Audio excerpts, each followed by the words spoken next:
What's going on?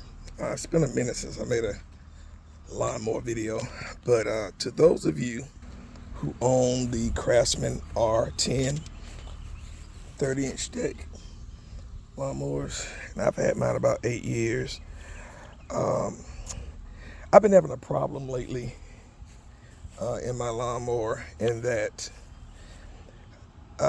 whenever I go to crank it up, it never would crank because of, well, from what I thought, something with the deck height. And I would have to lower the deck all the way to number 1 for it to crank up. And I didn't know what it was, but I just found out today what it was.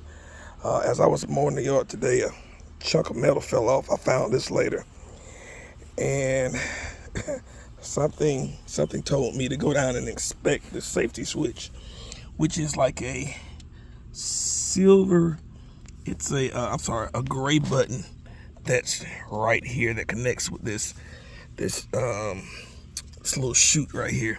And if that's not pressed in, your mower's not gonna crank. Well, anyways, my deck is starting to rot.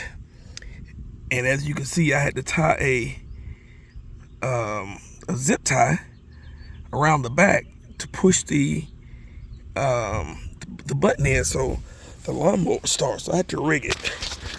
But that is definitely a lot less expensive than paying for a whole new deck. You might as well buy a new mower.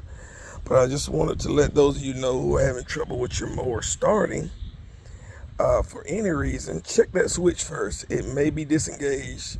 Your deck may be rotting like mine is. As you can see, it's rotting just from years of use and probably some moisture in the grass. And I get you a zip tie and rig it and keep rolling. But anyways, I hope this helped you. Like I said, if you have to move your deck to get the lawnmower to start, that's probably your problem, that button. Hope this is helpful. Have a good day.